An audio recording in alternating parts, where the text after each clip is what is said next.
Good morning, everyone, and welcome to our celebration of the life of Hortensia Fonseca. I'm Elise Jenkins. I have known Tensia for a very short time, only 32 years.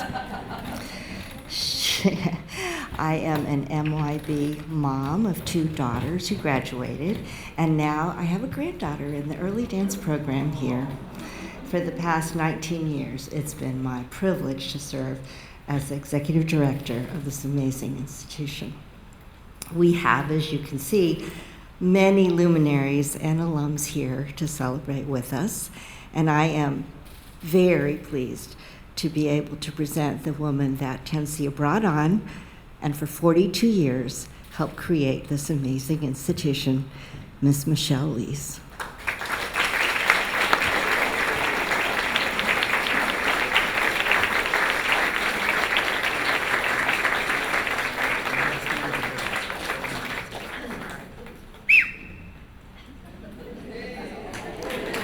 I made it. All right, I did it. I tell you, to be honest, I never thought I would be here. I thought Tensia would outlive us all. She had an in with God, you know. I first met Tensia, believe it or not, in 1975 when she was at St. Elmo's. Think about that. That was 50 years ago. I mean, that's a short time in Tensia time, but it was a long time for me. And I was with her at St. Elmo, and then we went over to Woodmont, and then we went to rugby. And after that, on to where we are here. And during all that angst of moving and redoing, and Tensia had great personal loss during that time, she was still always positive. And she would say to me, Michelle, it'll work out. It'll work out. Well, when we were looking for a place from rugby on, we were checking out bowling alleys and malls and a racquetball court. Yeah. Tensia quite liked the racquetball court because it had a small room that had mirrors on two sides. And she said, Michelle, this is great. We can rent it out for bar mitzvahs and weddings. And I looked at her and I said, Tensia, no offense, but if I was booking a venue for my daughter's wedding, I don't think it would be a racquetball court. So she said, Michelle, it will work out, you'll see. Well, it did work out. We ended up here at Silver Spring. And once we got here, she started taking my class Monday mornings, the lunch bunch, which was for slightly older people. And she would come in. She had to be in her mid to late 80s by that time. She was still doing the splits. And she was never happy with what I gave. If I gave dégagés or grand battements, she would have to add relevés. If I did a simple passe, she would have to add beats. And then for the center, she would bring her chair and sit next to me and talk during the entire rest of the class. And she would tell me, that one, you know, they need to do more. They need to jump higher. They need, more.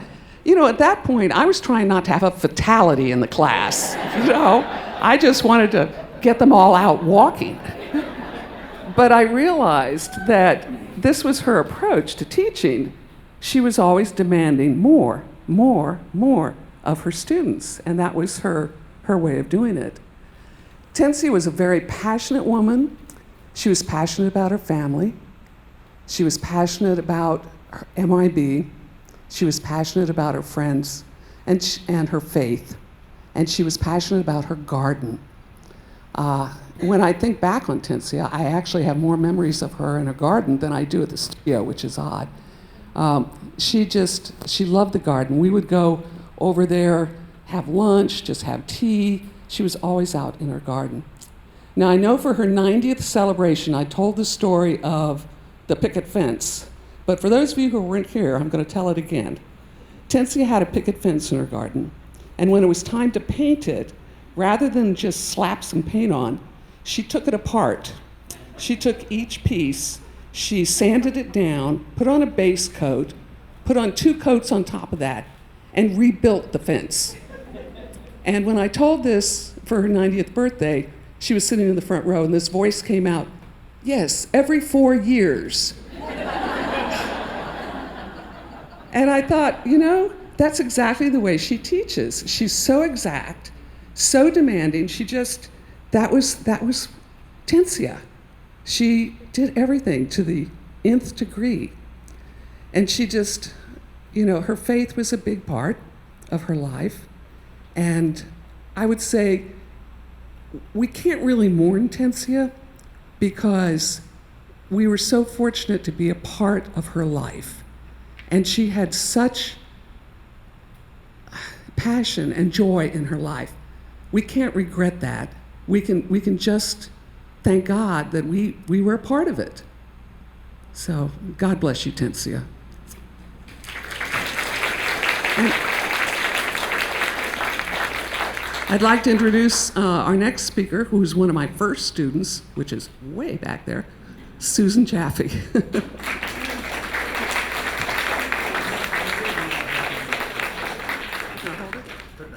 Put it back in there.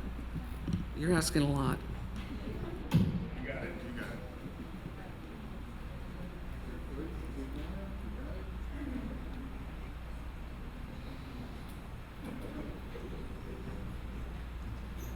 As long as I step in the middle, I should be fine. So I'm just going to talk about Mrs. Fonseca way back when the school was on St. Elmo. In 1971, when I was 9 years old, I met Mrs. Fonseca for the first time. Sorry. And my life changed. The Maryland School of the Ballet had just opened in downtown Bethesda, and it was only a few miles from my home. The moment I saw her, I felt her tremendous love and her strength. Some classmates thought she was very intimidating, but I never thought so. I only felt her care, her love, and the gift of discipline. She became the perfect role model and mentor of my young life. From that day, I begged my mother to let me take ballet class every single day, which she said yes. And Saturdays were for rehearsals, and I loved every minute of that too. Mrs. Fonseca, with her sleek black hair at the time, pulled back tightly into a perfect bun, pink tights, pink ballet slippers. She embodied grace and elegance, and I wanted to be just like her. I pulled my hair back as tight as possible, pink tights, high leotard. I wanted to look exactly like her, and I emulated everything she did. And under her guidance, sorry, I saw Roger and I started crying because I remember him. He was so small. I became deeply devoted to ballet. And her expertise really created a kind of training that brought excellence. And she also created many magical story ballets where we learned to dance with heart and authenticity. She was the anchor of a thriving community. Under her guidance, parents painted backdrops, helped her create costumes, created sets, drove the sets to the theaters, put them up, put them down. She created an entire community around her. And I also, when I was young, I got to go with her with 2 groups, 2 times to Costa Rica, her home country. And I will never forget the Gold Leaf Opera House, the countryside, the volcano where Peter did a penché over the mouth of the volcano. My first taste of star fruit. But most of all, I felt the deep sense of belonging that she created. She cared for each student personally. She knew my home life was not easy, and so she took me across the street at St. Elmo. There was a diner there, and over a tuna fish salad on toast and a Coca-Cola, she promised me that she would get me out of the house by the time I was 16. And she did just that. Every spring, she would take a group of dancers to New York to audition for scholarships. And we all got in, many of us with scholarships. And so I went back every summer to have summer intensives in New York. And when I was 16, I joined the second company of American Ballet Theater. I truly believe that Mrs. Fonseca saved my life. And I know I am not alone in that. In 1976, Mrs. Fonseca said, I don't teach the older ones well. I need to bring in somebody great. And she brought in Michelle Lees. And she, an outstanding teacher and mentor, brought us into our next phase and our next level. And so grateful to her. And then she carried on the tradition that Mrs. Fonseca started. And now Maryland Youth Ballet has close to 1,500 students. And now with Deirdre as the artistic director and principal, I know you will continue to carry Mrs. Fonseca's tradition on. My story is just one of hundreds.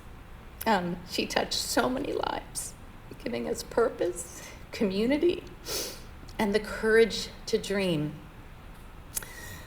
She was an angel walking among us. Her legacy will live on in every single dancer she inspired.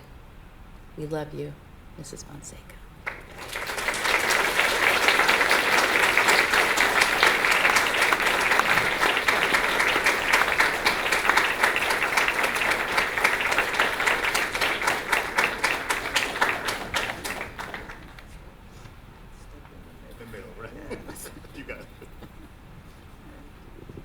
It's a privilege to give a tribute to Hortensia, who has affected many lives, including mine. She started in her basement. I started taking classes with the rec department, and one day was introduced by the teacher to Hortensia. I later heard she had opened a studio in Bethesda. I was happy to go there. Classes at the St. Elmo studio were better than any I had taken before. I met Jennifer Cox at a neighbor's gathering, and we started talking. I told her I was heading out to ballet class. She was very interested. At the time, she was pregnant with Julie. We became friends, and when able, she came to evening ballet class too. My daughter Marlene and her daughter Susan also became friends and began taking classes at MYB. Julie, of course, took classes when old enough. Hortensia's husband, Jimmy, played piano for the classes and sometimes distracted the girls while they were waiting to do a combination across the floor. Hortensia was always reprimanding him. I heard a story that when Hortensia started the studio, an IRS rep was going over all the forms she needed to file. She did have an accounting background. She said she was so busy she didn't have time for all that. Of course she didn't. She also said that a parent whose child was in a performance had to take on some responsibilities. She got me involved in the bookkeeping, and that was the beginning of a long project. She also enlisted some of the adult students in helping with costumes, anything we could do. We had some fun evenings in her basement. Of course, she also served tea, coffee, and goodies.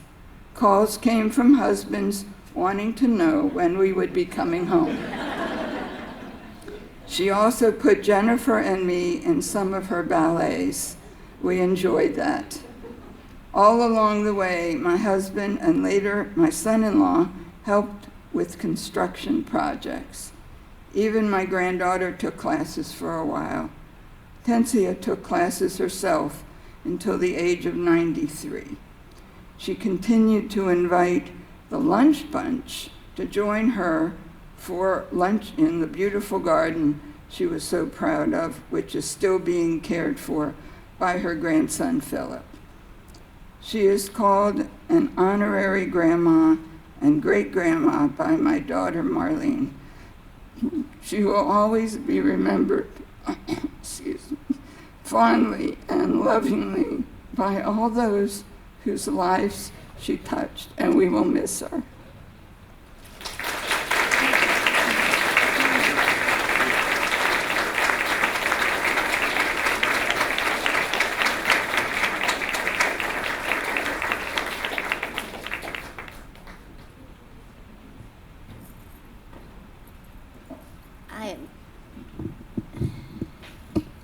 I'm inside the box, the safety zone.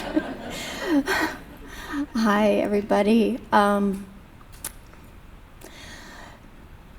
just wanted to start by thanking the Fonseca family for the beautiful service yesterday. And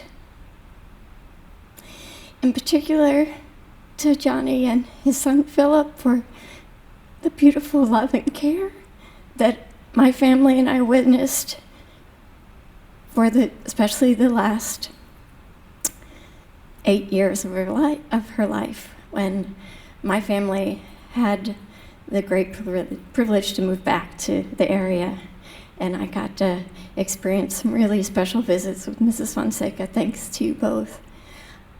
In the last 10 days of our grieving, I've thought a lot about what it has been like, what it would have been like to be Mrs. Fonseca's child.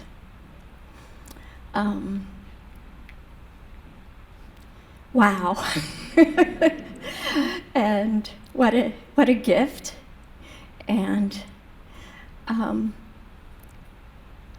still thinking about it. I think I'll continue to think about it. To be her student was one of the most remarkable experiences of my life, and I'm so grateful for it. But I also was thinking yesterday at the service about your two brothers that weren't there, and I shed many tears for them.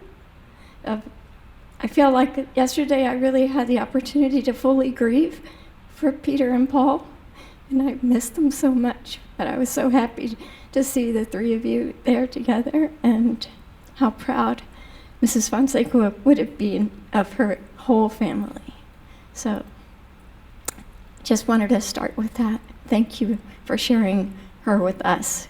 She really gave so much to our community, and you shared her for your whole life, so thank you.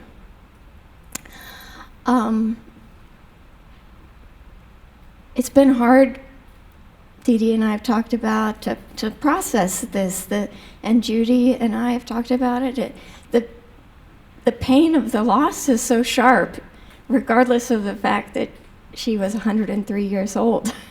You know, I think forever would have been the age that Mrs. Fonseca would have just kept going into the reality of life, sort of without her physical presence was sort of an unimaginable. And now I realize that, you know, she's really living inside all of us and will continue to live inside all of us forever. And what a beautiful feeling that is that we have this legacy of passion and of love, of beauty in all forms, and love of people, and dance, and of each other. And so I feel so grateful and inspired to have this legacy to share and uphold, as we all do. It's all of our responsibility. I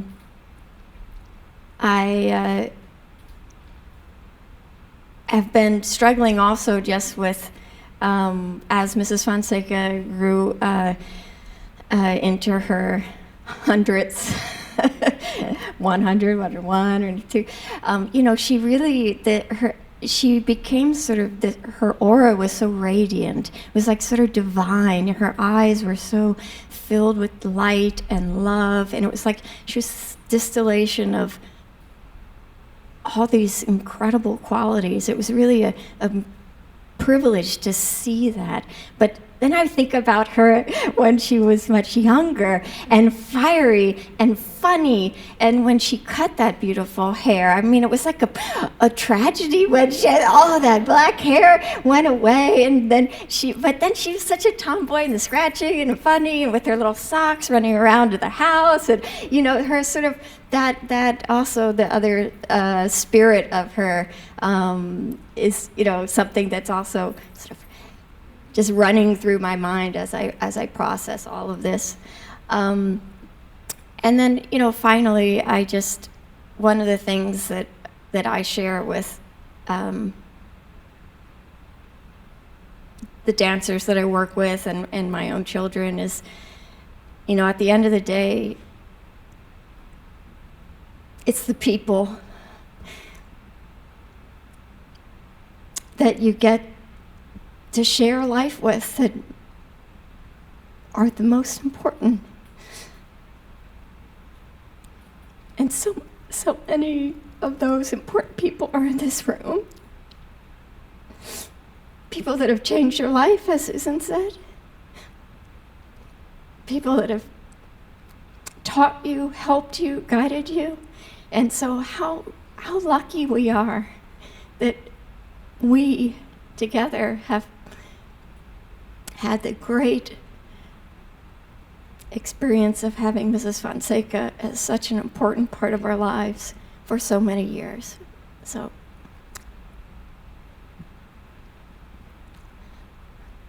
I love you forever.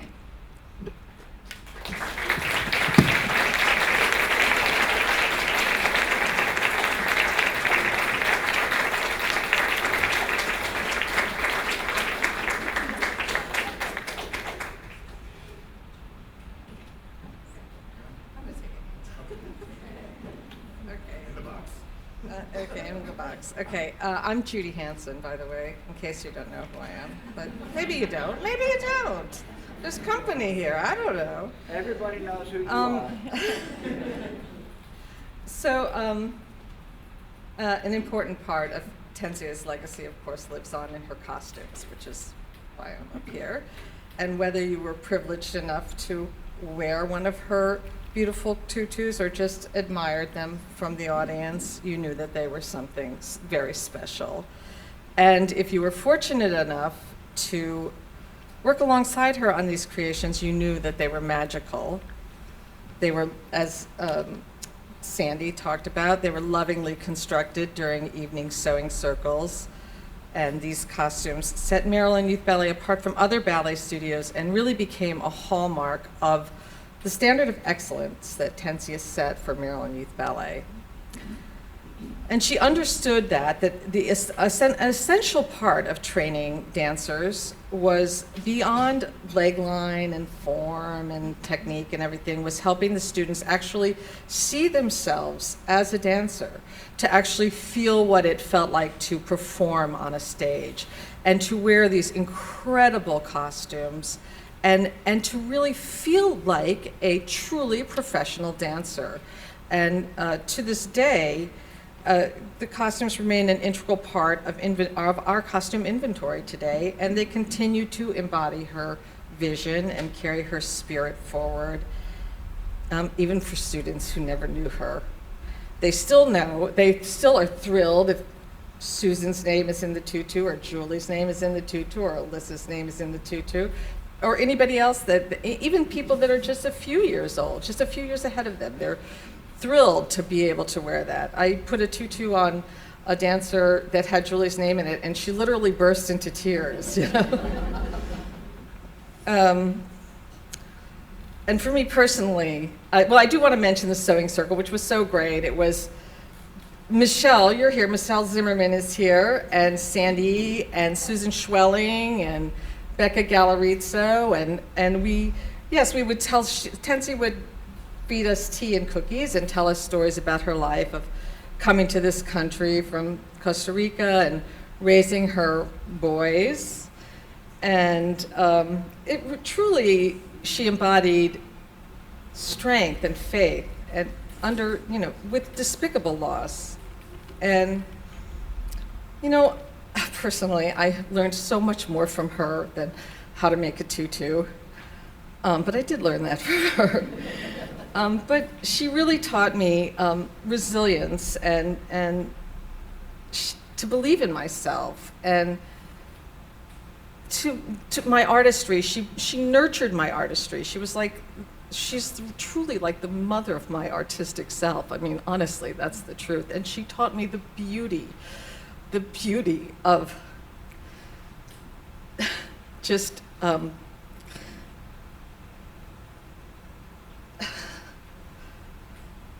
beauty of selflessness. She really taught me how giving selflessly was a beautiful thing. She gave so selflessly. And I know that she taught that to so many of you. And I'm going to stop because I can't.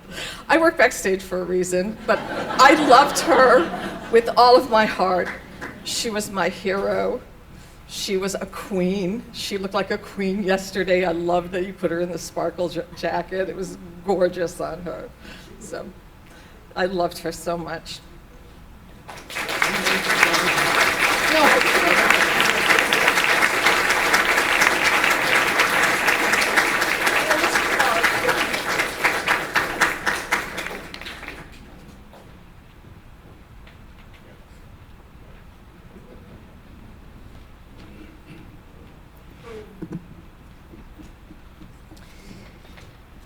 Good morning to our MYB community, near and far, in person and remote. As we've heard from Miss Lees, Susan, Sandy, Julie, and Miss Hanson, and as you all know for yourselves, Mrs. Fonseca transformed lives. I look around the room today at the many different generations of MYB dancers, faculty, family, and friends, and I feel at home. While it may be true that we are gathered here today in loss, the larger truth is that we are united here in love. Thanks to my mother, my sisters, Christina and Catherine, and I began studying at MYB in 1987, just a few years ahead of Alicia and Nick. At Woodmont Corner, photos of Susan, Julie, Peter, Allison Crosby, Roger Plout, Cheryl Yeager, amongst many others, hung on the walls, inspiring the next generation of dancers. Eagerly awaiting our turn to get promoted to beginner point, to go to artistic dance fashions for our first pair of bubblegum pink Capezio point shoes, which we were not permitted to take home with us for the first month. On a yellow legal pad, Mrs. Fonseca took out a Sharpie and drew the ideal leg and foot line, of how dancing on point worked from a mathematical and physics point of view. She wasn't satisfied with just teaching us her meticulous exercises from her class plans written out on those 5x7 index cards with her beautiful penmanship. She wanted us to understand ballet, technique, and artistry on a deeper level, not just the what, but the why and the how. This is because Mrs. Fonseca cared. It is at the core of who she is. She cared about everything that was a part of her life. She cared about people, her loyal friends that she went to lunch with, her beautiful family. She cared about craft. Just look at her ballets, Enchanted Clock, Coronation, The Little Mermaid. She cared about growth. Look at her garden. She cared about detail. Look at her costumes, every bead and sequin hand sewn. She cared about every student. We can look around the room. We can look in the Zoom squares, remotely. She cared about every student. And yes, she could be strict and fiery. Her honesty was sometimes overwhelming. But it all came from a place of love to help each of us become the best versions of ourselves to fulfill our maximum potential.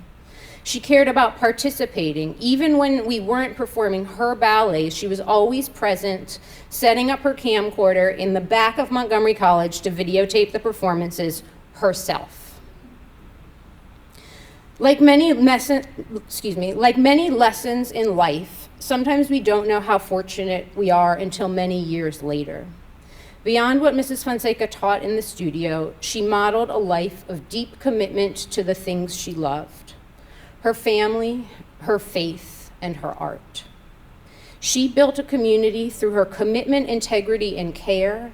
And because a community is not just something one is a part of, a community is something that we must all participate in. It remains our collective responsibility to carry her legacy forward. Her creativity was limitless, and her ability to inspire was immeasurable. She lived with complete presence, awareness, and care for every moment that was based in understanding and lived experience. And perhaps that is the definition of what it means to be an artist. Mrs. Fonseca, I thank you. I thank you for the foundational training I received at NYB from you and the wonderful roster of faculty you curated. I thank you for the opportunities to work so closely, assisting both you and Eric at a young age. You helped plant the seeds that grew into my deeply fulfilling career. Thank you for believing in me, supporting me, and showing all of us the way in which we can achieve artistic excellence is through discipline and, most importantly, through love. I am forever grateful for and forever indebted to you and all that you have given me. It is an honor to be an artist, and I love you.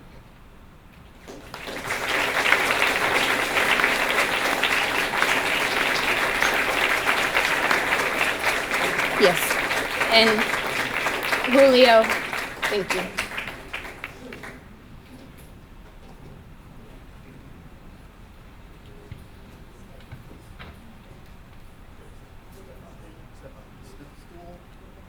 In the middle there. Thank you. Well, I look at all of you. This is my mom. This is her life. All of you were connected to her in some way. I have many memories of being here. She got me involved too. She got my dad involved. She got all four of the boys involved. For one dance, that was it. I remember all of you through ballet, playing classes here. My dad used to film everything she did on the early days. Thanks to the Palouts for taking all those little videos or movies, three-minute long movies, and putting them into a CD. Thank you, Charlie, for being the president early on. Thank you, Phil, for taking care of her. The last 2 years, it's been on his shoulders, along with his father, my brother John, and his sister, Melanie. Thank you for all the love and the visits that many of you gave to her. You would come to the house and stay with her and visit and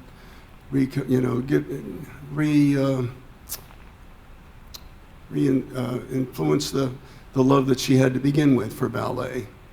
Thank you for all the wonderful, warm wishes and the birthdays. Thank you so much.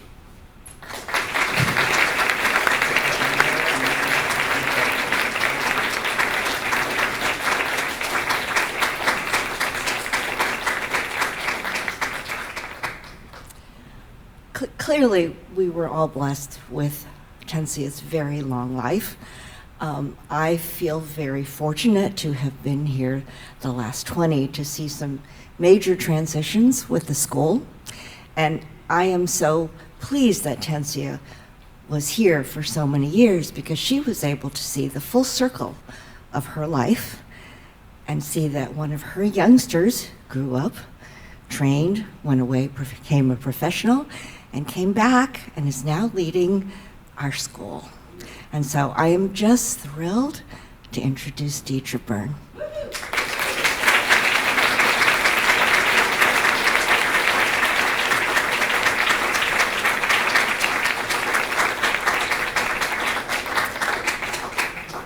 Hello. It has been beautiful and inspiring to listen to everyone speak about Mrs. Fonseca and how she influenced your lives. And I, as you know, have my own story too. Very similar to others, but very special to me. Mrs. Fonseca was my first ballet teacher at Somerset Elementary School when I was 5 years old. She taught outreach classes there, and Andrea Dickerson was in class with me. She's here today. After 2 years of this, she invited me to join her school in Bethesda, and I loved taking class. But what really hooked me was when she invited me to be in the Enchanted Clock. I was one of those little ice skaters going across the front of the stage, sliding across, and I was hooked. This experience sparked my love of ballet, and it changed my life. When Maryland Youth Ballet moved to a new location in Bethesda, my parents were very involved. My dad was on the founding committee of Maryland Youth Ballet, becoming a nonprofit organization. My mom sewed costumes in the basement, and she even got my brother to run the snow machine in one of the Enchanted Clock performances. He only did that once. Mrs. Fonseca knew the importance of having community at MYB and building it on the support of families. Mrs. Fonseca loved her students dearly, but she was a tough teacher. She pushed her students and taught a strong work ethic and grit for this challenging profession. But what she really taught was all the different facets of being an artist. It wasn't just ballet technique, it was stage presence and performing in front of an audience, how to tell a story. I remember her in her end-of-year demos performance, she would always add just a little storyline so that the dancers could work on their pantomime. I loved that. It was one of my favorite parts of performing. She was training the whole dancer. I didn't realize how much Mrs. Fonseca had influenced my approach to teaching and choreographing for students until Michelle Lees and Harriet Fellows asked Kristen Brown Mackey and I to choreograph one of the Wolf Trap performances one year. We did Snow White. There was a section in the forest with animals and rabbits and ladybugs, which was actually my daughter and her friend Kate, who are here today, were one of them. And after that first dress rehearsal in the studio, Harriet Fellows came up to me and gave us a compliment that touches my heart to this day. She told me that our ballet looked like something Mrs. Fonseca would have choreographed. It made me so happy. Mrs. Fonseca sparked the love of this art form in me, and I will be forever grateful to her. I am honored to be the artistic director and principal of Maryland Youth Ballet, to continue Mrs. Fonseca's mission with the talented faculty, devoted administrative staff, and gifted costume and lighting design. This school that Mrs. Fonseca started with a dream of training beautiful dancers is still alive today. And the thousands of lives that she touched will keep her light alive as we carry a little bit of Mrs. Fonseca with us forever.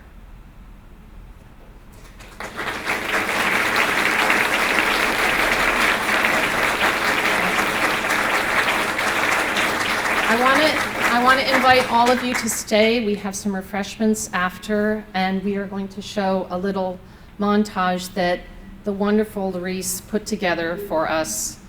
Please enjoy. And sign the book. Oh, and sign the book on the way out. Yes.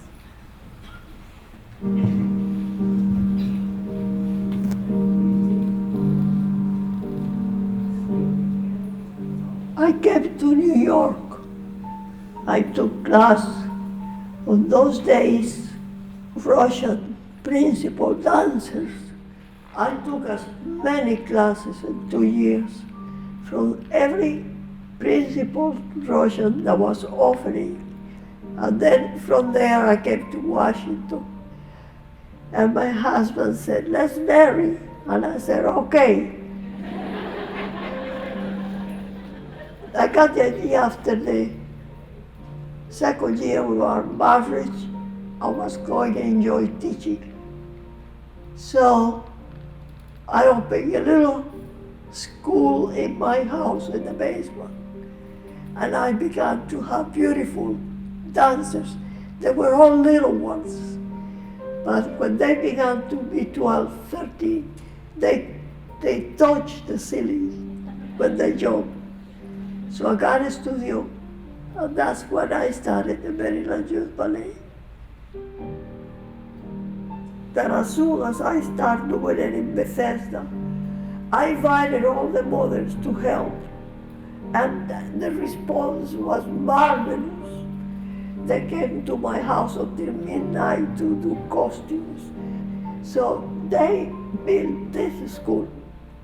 I was there, but the parents are the ones who did the school. My idea was to take care of young girls, teach them well, and keep an eye on them that they are 100% beautiful, straight up. Not only ballet, but what more, how they fell inside and how they behave. I want them to love ballet because they feel good about to come here, to listen to the music and enjoy what they are doing.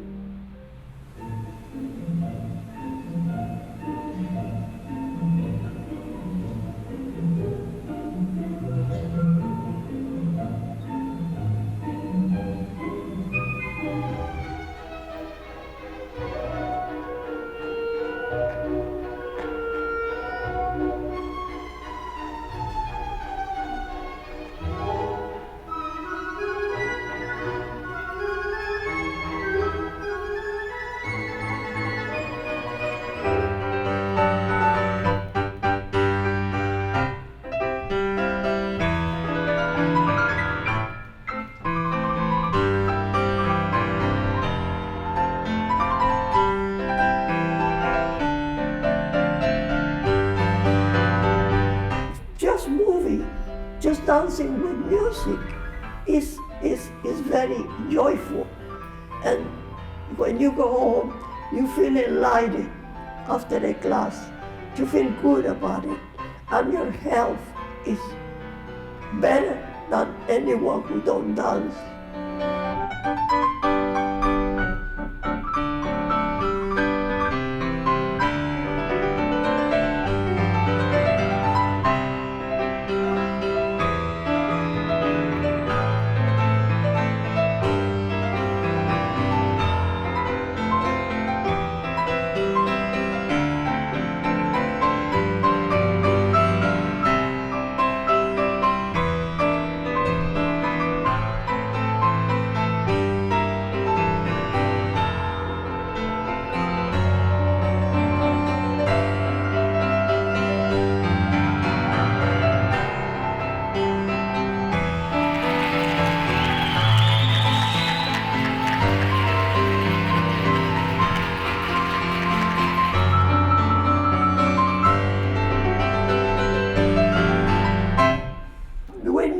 To continue dancing forever and ever and ever. Amen.